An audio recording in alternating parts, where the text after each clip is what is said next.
Estamos de volta, compreendendo a doutrina espírita, e vamos dar continuidade ao encontro passado, onde nós estávamos abordando sobre os fenômenos de emancipação parcial da alma. Vamos continuar falando de mais alguns deles. E, como sempre, deixamos aquela perguntinha para instigar vocês a se perguntarem, a pesquisarem. Uma vez ocorrido o fenômeno morte, o espírito pode retornar ao mesmo corpo? Não se esqueçam de se inscrever no nosso canal, ativar o sino para receber notificações de novas postagens e, se estiverem gostando, dá um like pra gente no vídeo.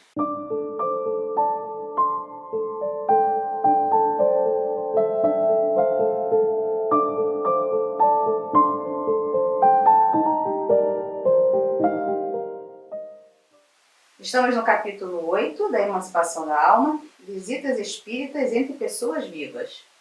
Lá na questão 413 em diante, nós vamos ver que apesar do momento de emancipação da alma poder sugerir que o homem tem encarnado tipos de vidas, a do corpo e a do espírito, não é o que ocorre. A vida é uma só. Então nós não temos duas vidas. Uma vez encarnados, nós temos uma única vida. Nesses momentos, enquanto o corpo que necessita fisiologicamente de refazer suas energias repousa, o espírito se relaciona e visita lugares, etc., como falamos na aula passada, a respeito do momento do sono, em que o espírito se emancipa parcialmente do corpo e pode sim ir a lugares no mundo espiritual, ter contato com o mundo dos espíritos. Mas isso não quer dizer que ele tenha duas vidas. Ele tem uma vida só. O seu corpo está repousando, o seu espírito está parcialmente liberto para ir a outros lugares. Nesses momentos, o espírito se encontra com outros espíritos encarnados e desencarnados. Também desencarnados, porque não isso acontece só com aquele espírito. Outros espíritos, enquanto também seu corpo dorme, também podem estar em contato com o mundo espiritual e ali se encontrar com outros encarnados também. Então, nesses momentos, o espírito se encontra com outros espíritos encarnados e desencarnados, porquanto podemos ter em outros países parentes ou amigos que julgamos não os conhecer, também encarnados, e nos encontrarmos durante o sono. Desses encontros, nos restam intuições e ideias que nos surgem aparentemente do nada, que nada mais são que resultados da interação ocorrida durante o sono. Então também falamos sobre isso, a questão de nós acordarmos com algumas resquícios de lembranças. Não com lembrança completa dessa viagem para o mundo espiritual, mas alguns resquícios. E algumas dessas intuições ou algumas dessas inspirações acontecem no decorrer do nosso dia ou da nossa semana, em que a gente tem aqueles insights, ou seja, como se alguém estivesse assoprando no nosso ouvido aquela viagem no mundo espiritual. O espírito, durante o sono, visita aqueles que deseja, mas não pelo fato de o desejar quando desperto. Por muitas vezes, a vida no plano físico não apresenta maiores interesses ao espírito liberto. Os espíritos podem se reunir em grupos de números diversos, pois não raros laços firmados desejarem gozar da companhia um do outro, tal como encarnados. Então já falamos também das famílias espirituais, que são o quê? São espíritos que se reúnem por afinidade. Ocorre que muitas vezes esses espíritos estão encarnados, espalhados pelo orbe terrestre, ou até por outros lugares. Mas nos momentos de emancipação parcial da alma, eles podem sim se reencontrar, como se fosse uma assembleia, um encontro familiar, como ocorre com nós encarnados. Muitas vezes fazemos aqueles encontros familiares, as pessoas vêm de locais distantes para fazer aquela festa. No mundo espiritual também acontece isso. Como no mundo espiritual, podemos encontrar espíritos encarnados ou desencarnados. Podemos ter notícias se determinado amigo está ainda encarnado ou não, caso não tenhamos notícias suas no plano físico. Porém, quando desperto, teremos esse pressentimento se a espiritualidade superior julgar conveniente. Então, nós só vamos ter esse pressentimento de que determinado espírito está encarnado ou não, ou alguma outra notícia, se for conveniente para a nossa evolução. Se não for, vai ficar lá guardado na nossa caixinha de lembranças espirituais.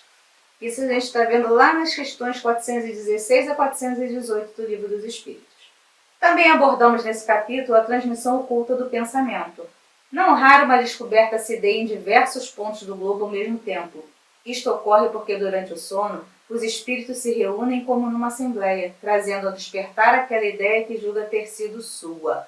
Então, muitas vezes, as grandes descobertas elas estão ocorrendo não só nas pesquisas materiais, mas também nos encontros espirituais, onde existe essa troca de informações, esse trabalho conjunto para que essa descoberta se dê no plano material.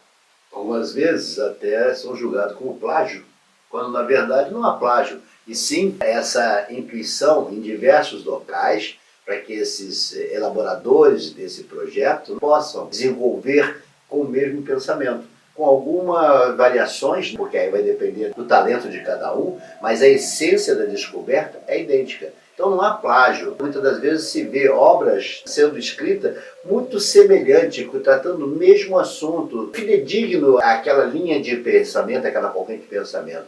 Isso tem a ver com o que o mundo espiritual está nos dizendo, com essa reunião assemblear, onde os espíritos se reúnem e ali sim eles são instruídos ou são preparados para essa nova descoberta, para esse novo projeto. Então o espírito também pode se comunicar com outros espíritos no estado de vigília, porém é raro este tipo de comunicação. Então ele, enquanto desperta, ele pode sim entrar em contato com outros espíritos, mas olha que o Livro dos Espíritos já nos nota que naquela época em que muitos dos fenômenos ainda estavam eclodindo, já era difícil de socorrer. Imagine agora que já passamos da época dos fenômenos. Outro sim, duas pessoas acordadas também podem ter o mesmo pensamento ou as mesmas ideias instantaneamente. Nestes casos, são os espíritos simpáticos que se comunicam e veem reciprocamente seus pensamentos respectivos, ou seja, falam entre si a linguagem dos espíritos. Também não raro pessoas que têm muita afinidade, que parece que uma pensa, a outra escuta, parece que uma pensa, a outra fala. Então isso acontece por quê? Por essa afinidade. Então é como se os espíritos estivessem se comunicando antes mesmo do seu próprio corpo. Como se estivesse, não, se comunicando. Na realidade, se comunicando.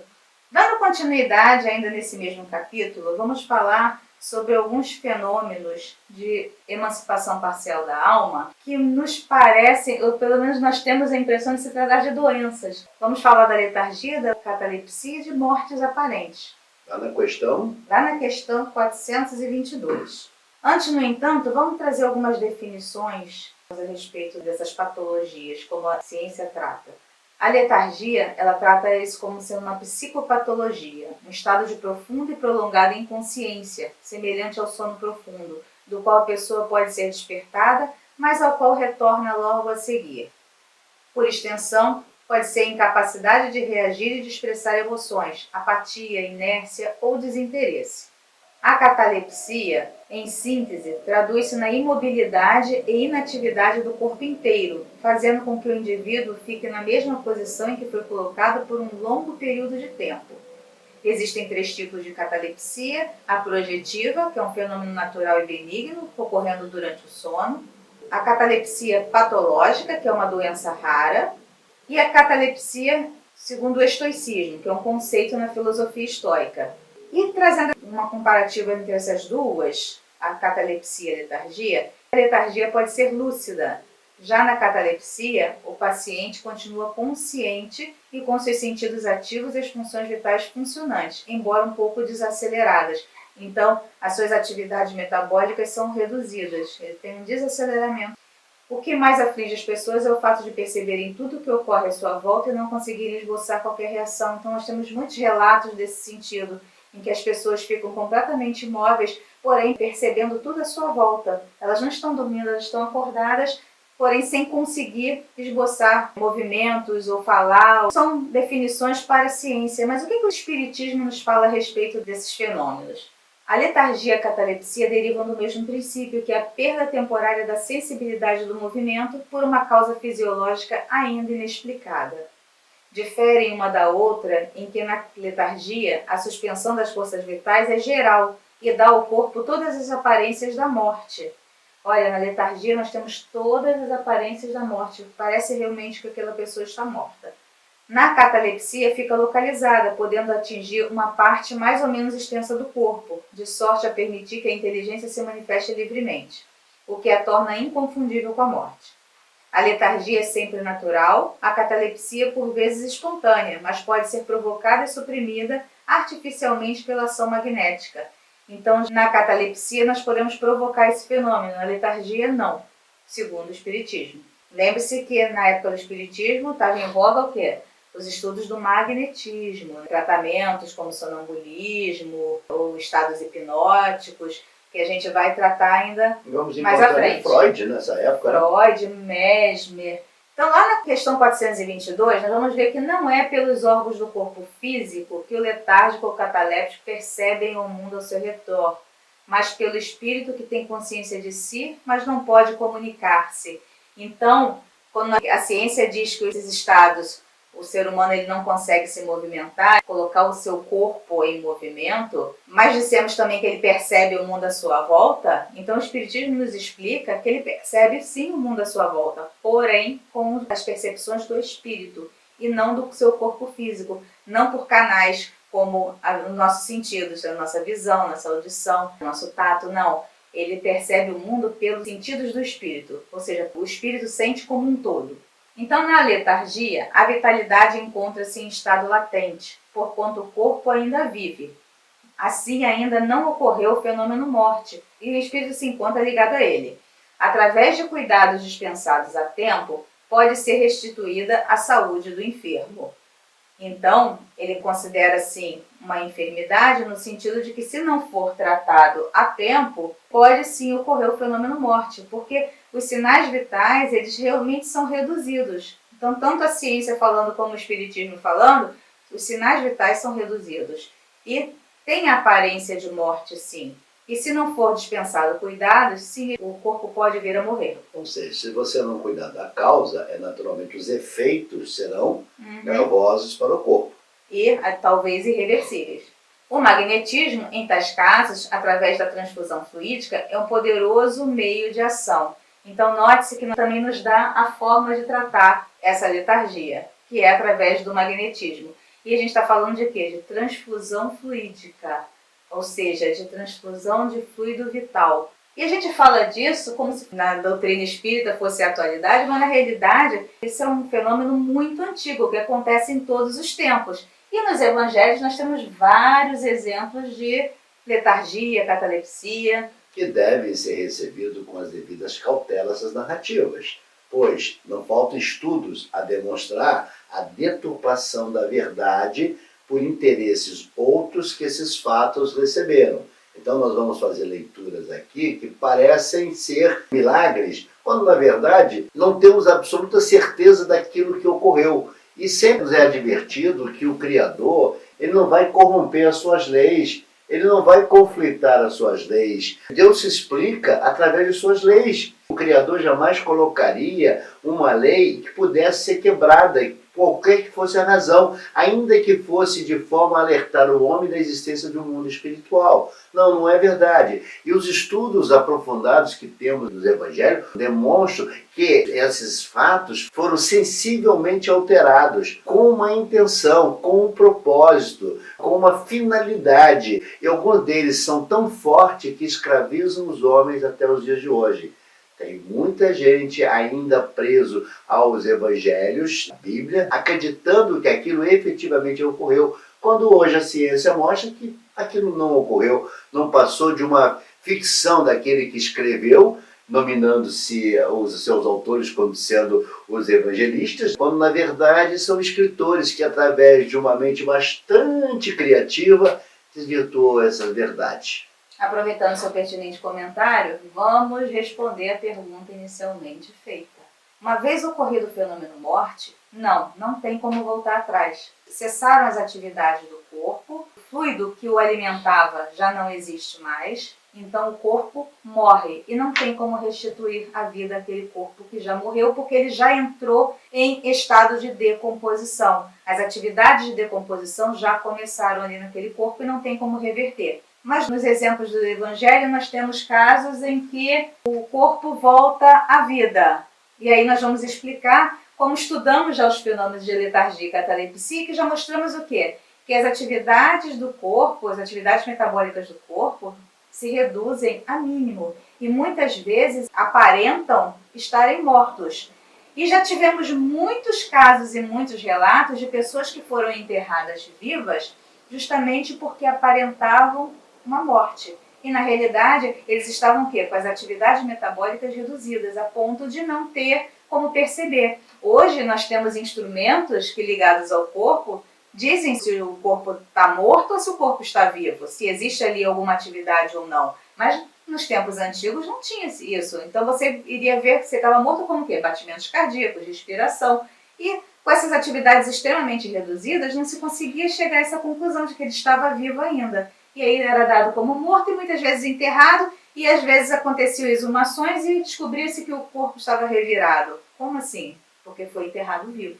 Inclusive na Inglaterra fizeram até mecanismos, né, de prevenção contra esse efeito, que era amarrado uma corda no pulso do pseudo-defunto, preso a um sino, para que quando ele se mexesse, o sino tocasse, saberia que esse ser ainda estava vivo. Então note que essa preocupação não é de agora. E ressuscitar dos mortos, ainda que alguns segmentos religiosos possam acreditar até o Mestre Jesus, não há de se crer, porque não passa, na verdade, de uma pueril ilusão, onde o homem, através de equívocos na verificação daquele fato, acreditou ser efetivamente um ressuscitar, quando na verdade nós sabemos que Deus não trai as suas leis. As suas leis são permanentes, as suas leis são eternas. A única lei, aliás, que não modifica em toda a sua existência são as leis do Criador. As nossas modificam. Então nós precisamos entender que, por mais que isso conflite, por mais que isso agrida alguns segmentos extremamente crentes,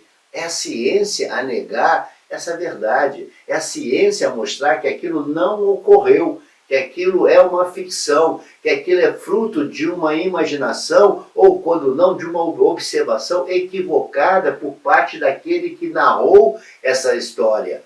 Então nós temos que ter muita cautela na leitura dos evangelhos, e a doutrina nos traz muita base para poder... Aliás, a Gênesis, ela relata a questão disso. Deus poderia contradizer suas leis? Sim, ele é Deus. Mas por que ele faria isso? Por que ele ditaria leis e ele mesmo transgrediria essas leis? Não faz o menor sentido. Então, nesses exemplos que são dados no Evangelho, será que ocorreu mesmo a reversão do fenômeno morte?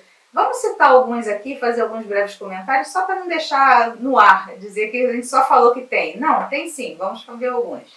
Não choreis, que a menina não está morta, mas dorme.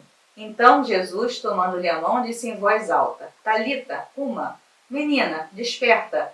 Então a sua alma tornou ao corpo e ela se levantou logo, e Jesus mandou que lhe dessem de comer. Estamos aqui falando da ressurreição da filha de Jairo. Ela realmente estava morta? Jesus mesmo, quando chegou perto, já falou: não, ela não está morta. Ela vive, ela apenas dorme. Ou seja, o seu metabolismo estava tão lento que as pessoas à volta achavam que ela estava morta, mas na realidade ela não estava.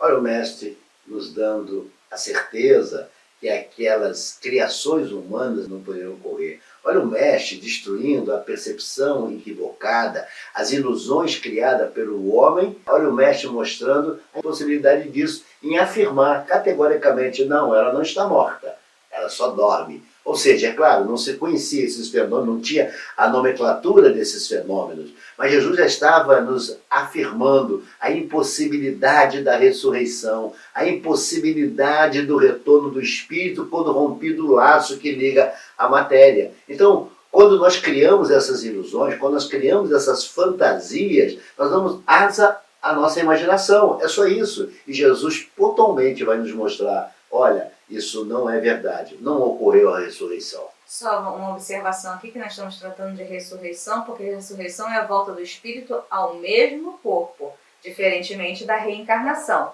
O Espírito volta sim, mas em corpo diferente. Um outro exemplo é o do filho da viúva de Naim.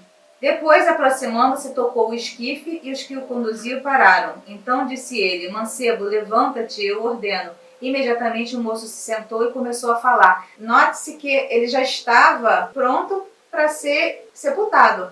Ele já tinha sido dado como morto. E lembra que nós falamos também no início que a doutrina nos revela que, se tratado a tempo, pode ser restabelecida a sua saúde?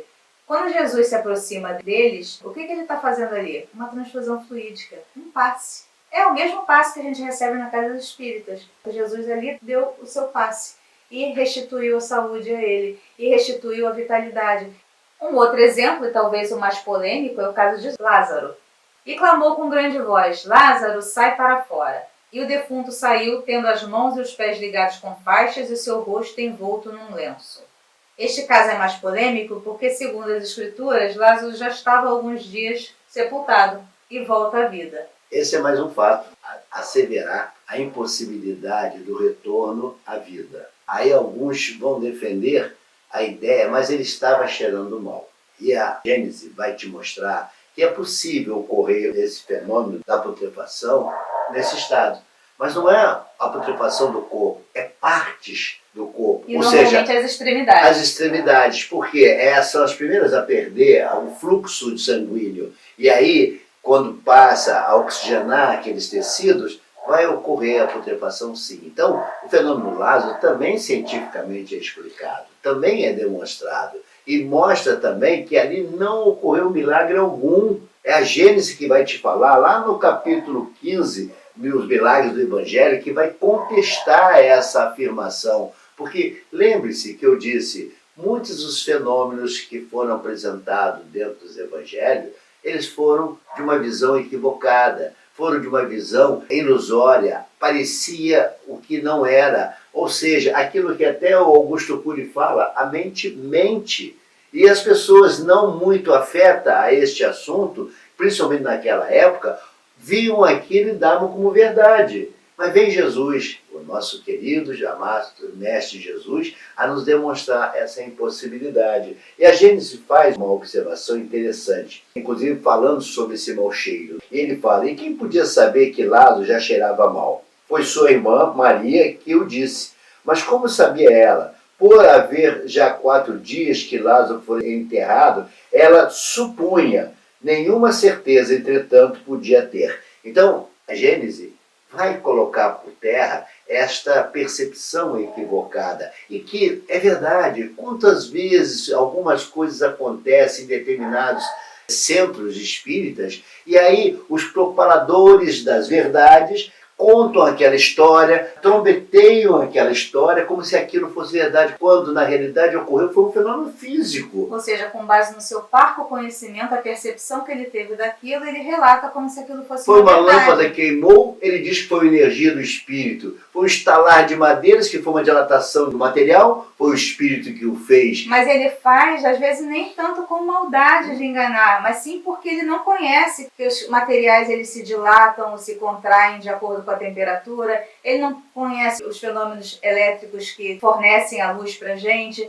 e aí, com base no seu parco conhecimento, ele acaba relatando fatos como se fossem miraculosos, como se fossem um fenômeno, e na realidade é algo explicável. Quantas refrações da luz ocorrem e que, imprudentemente, os trombeteadores dos milagres continuam a afirmar que aquilo é um fenômeno, quando na verdade não ocorreu fenômeno algum. Eu não estou sendo cético diante dos fatos, eu estou dizendo que aqueles fatos não necessariamente foram produzidos pelo mundo espiritual, não passam de eventos físicos, não passam de eventos explicáveis, como é o caso desses fenômenos que estamos apresentando.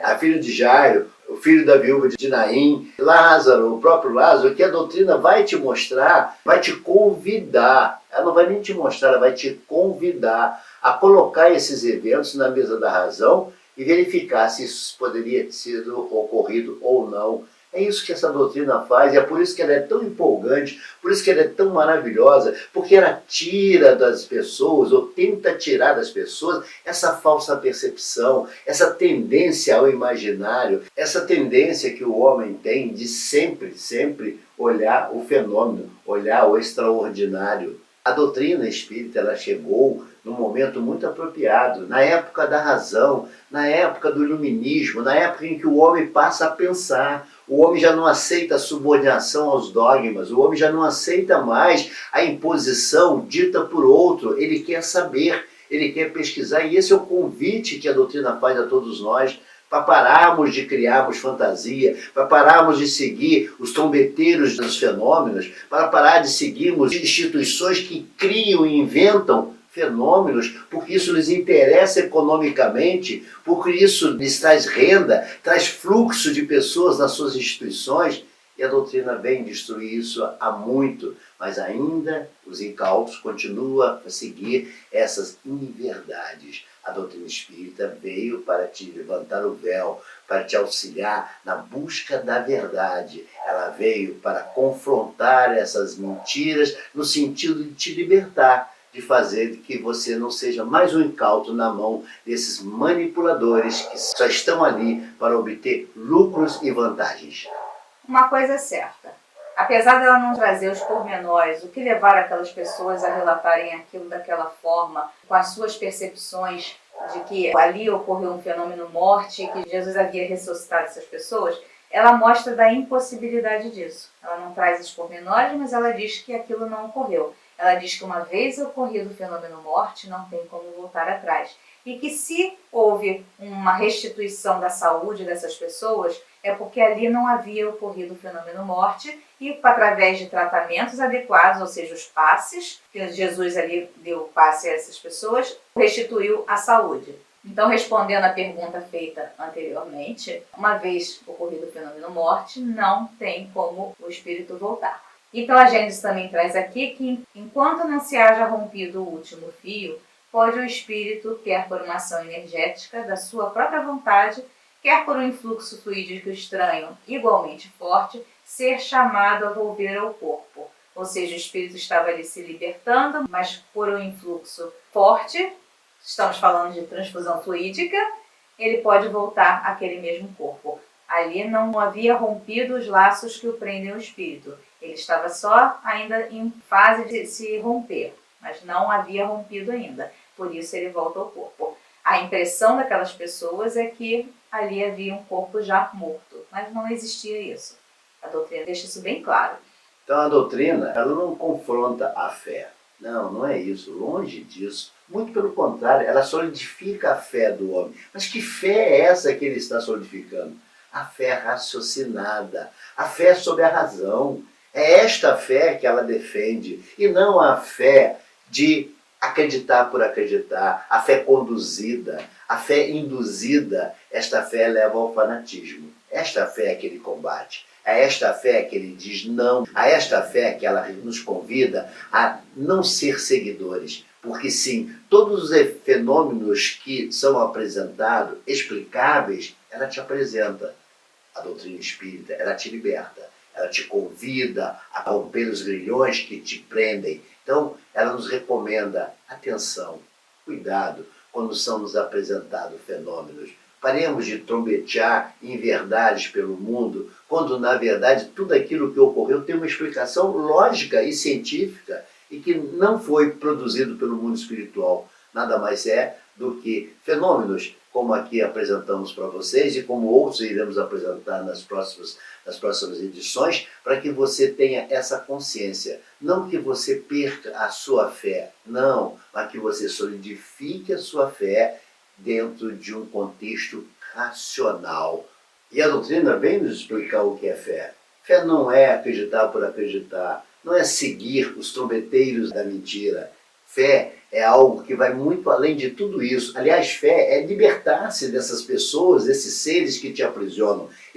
O Evangelho sempre, eu vou lembrar a vocês o que nos diz. Fé inabalável, ou seja, não sofre qualquer oscilação, só o é a que pode encarar frente a frente a razão em todas as épocas da humanidade. Isso é fé.